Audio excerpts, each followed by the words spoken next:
Le Bayor plus cher que la pompe. Le nouveau président nigérian, à peine investi, s'est empressé d'annoncer la fin des subventions sur l'essence. Une mesure extrêmement impopulaire qui a déjà des répercussions au Bénin, voisin du Nigeria.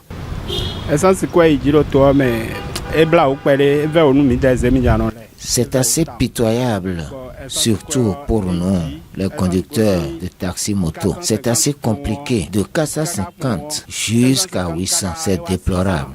C'est difficile pour nous, les filles.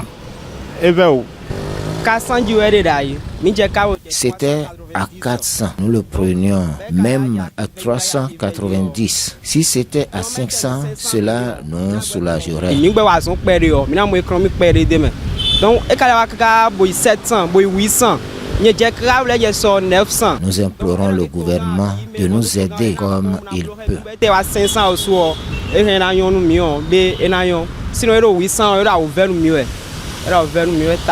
Par contre, Grégoire Afiou-Tolo n'a pas ressenti le mal. Il fait partie de ces rares béninois qui s'approvisionnent à la station.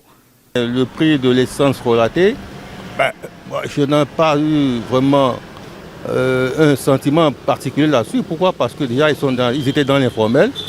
Bon, mais il faut qu'ils s'accommodent.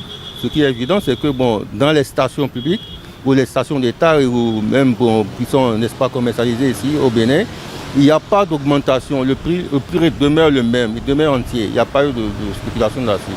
Bon, c'est eux qui cherchent à spéculer. Maintenant qu'ils sont pris dans leur propre piège, ils sauront comment trouver une politique aussi pour pouvoir se reconvertir rapidement. Et sinon, le malheur des uns fait le bonheur des autres. Leurs clients seront obligés, n'est-ce pas, de se retourner vers les stations pour pouvoir s'approvisionner. C'est si simple que ça. Mais beaucoup de personnes n'aiment pas les stations. C'est anormalement cher là-bas. Avant, lorsqu'on le prenait à 500 chez les vendeurs de la contrebande, le prix était supérieur à la station. Mais ça fait plaisir qu'à la station, le prix soit abordable. Mais si on peut encore revoir le prix de la station. Le gouvernement a aussi réagi. Wilfried Léandre Rungwiji, au cours de sa sortie médiatique le vendredi 2 juin 2023 avec les professionnels des médias, a déclaré que par rapport à la flambée des prix de ces produits pétroliers sur nos stations, les prix n'ont pas bougé. Le secteur de la contrebande fragilisé, c'est peut-être une occasion à saisir par les autorités béninoises qui tentent depuis longtemps d'enrayer le phénomène de la contrebande vu les nombreux dégâts et son impact économique sur le pays.